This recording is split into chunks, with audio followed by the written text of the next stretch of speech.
ఎన్నికలపై BRS focus పెట్టింది. గత 4 రోజులుగా కేటీఆర్, హరీష్ రావులతో బీఆర్ఎస్ అధినేత కేసీఆర్ వరుసగా సమావేశాలు నిర్వహిస్తున్నారు. ఈ సమావేశాల్లో స్థానిక సంస్థల ఎన్నికలపైనే ప్రధానంగా చర్చిస్తున్నట్లుగా సమాచారం.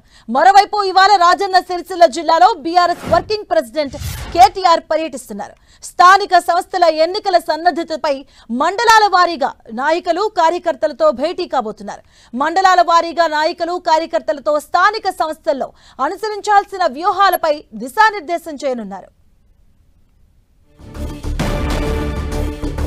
ఇదే అంశానికి సంబంధించిన పూర్తి అప్డేట్స్ మా కరెస్పాండెంట్ కరుణాకర్ అందిస్తారు. కరుణాకర్, మాధవి, బీఆర్ఎస్ పార్టీ స్థానిక సంస్థల ఎన్నికలపై దృష్టి సారించింది. మనం చూస్తున్నాం బీఆర్ఎస్ అధినేత మాజీ సీఎం కేసీఆర్ వరుసగా నందినగర్ నివాసంలో సమావేశాలు ఏర్పాటు చేస్తున్నారు. గత 4 రోజులుగా ఈ సమావేశాల్లో బీఆర్ఎస్ వర్కింగ్ ప్రెసిడెంట్ కేటీఆర్ తో పాటు హరీష్ రావు ముఖ్య నేతలు పాల్గొంటున్నారు. మనం చూస్తున్నాం కాంగ్రెస్ ప్రభుత్వం స్థానిక సంస్థల్లో బీసీలకు 42% రిజర్వేషన్ కల్పించే దిశగా వడివడిగా అడుగులు వేస్తుంది. ఆర్డినెన్స్ ను గవర్నర్ కు పంపించింది. నేపథ్యంలో ఏ క్షేమమైన నిర్ణయం వచ్చే అవకాశం కనిపిస్తుంది. దాంతో పాటు సెప్టెంబర్ 30 లోపు స్థానిక సంస్థల ఎన్నికల ప్రక్రియ పూర్తి చేయాలంటే హైకోర్టు కూడా ఆదేశాలు జారీ చేసింది. ఈ నేపథ్యంలో ప్రభుత్వం స్థానిక సంస్థలకు ఏర్పాటు చేస్తున్న క్రమంలోనే బీఆర్ఎస్ పార్టీ కూడా స్థానిక సంస్థల ఎన్నికలపై దృష్టి సారిస్తుందని చెప్పవచ్చు. ఖచ్చితంగా స్థానిక సంస్థల్లో మెజార్టీ స్థానాలను, సర్పంచులు కావచ్చు, ఎంపీటీసీ, జెడ్పీటీసీ మెజార్టీ స్థానాలను బీఆర్ఎస్ ఖాతాలో వేసుకోవాలని చెప్పి ఇప్పటికే బీఆర్ఎస్ అధినేత కేసీఆర్ నేతలకు దిశానిర్దేశం చేశారు.